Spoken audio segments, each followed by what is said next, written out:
(34문) 양자됨이란 무엇입니까? 답.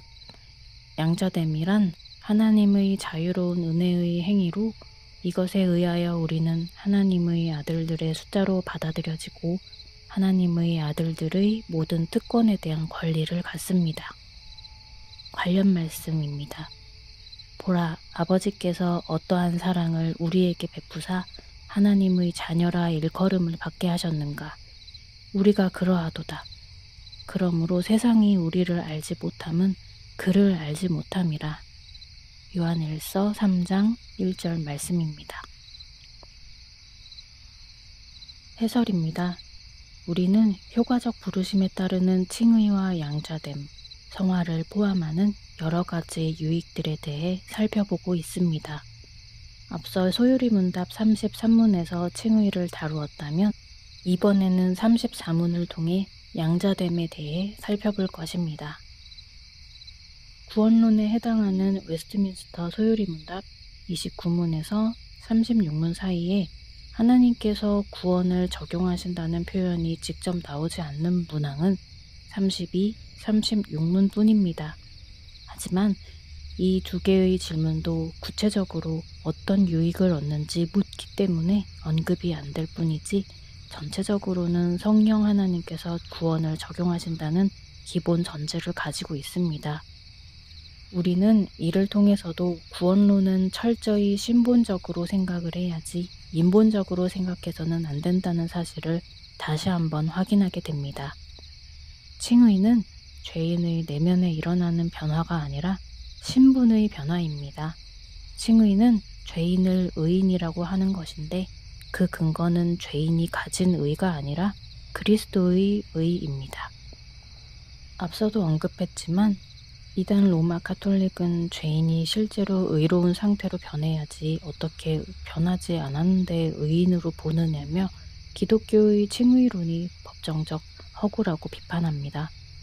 그런데 그들은 칭의에 대한 잘못된 이해로 무언가 사람 편에서 선행을 해야 한다고 여겨 율법주의와 성례주의, 수도원적 금욕주의와 헌신주의에 빠지곤 합니다.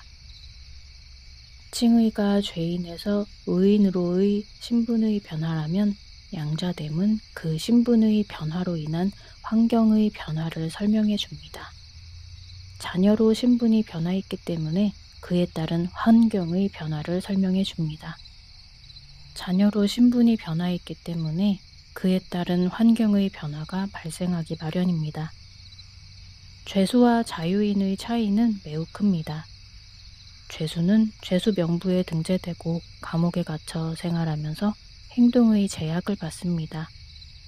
자유인은 사상과 양심의 자유, 표현과 언론의 자유, 집회와 결사의 자유, 종교의 자유를 누리며 마음껏 생활할 수 있습니다.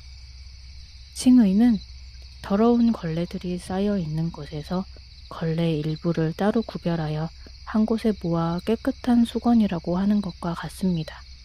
하나님께서는 더러운 걸레 무더기로부터 구별한 걸레들을 이제는 깨끗한 수건의 신분이므로 그에 걸맞게 대우하십니다. 깨끗한 수건이라고 쓰인 상자에 담아 깨끗한 곳을 닦는 용도로 사용하는 것입니다. 그렇다면 중생과 성화로 인한 변화와 양자됨으로 인한 변화에는 어떤 관계가 있을까요? 소요리 문답 31문에서 중생은 사람의 의지나 의식과 상관없이 새로운 생명이 되는 원리가 성령 하나님에 의해서 사람에게 심김으로써 사람의 지배적 성향이 거룩하게 만들어지는 것이라고 했습니다.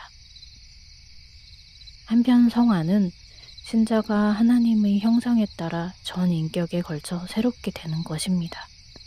중생과 성화로 인한 내면의 변화는 하나님의 자녀에게만 주어지는 성령 하나님의 사역입니다. 즉, 양자됨으로 인한 환경의 변화는 신분의 변화에서 오는 것이고 중생과 성화로 인한 내면의 변화는 하나님의 자녀이기에 오는 변화라고 할 수 있습니다.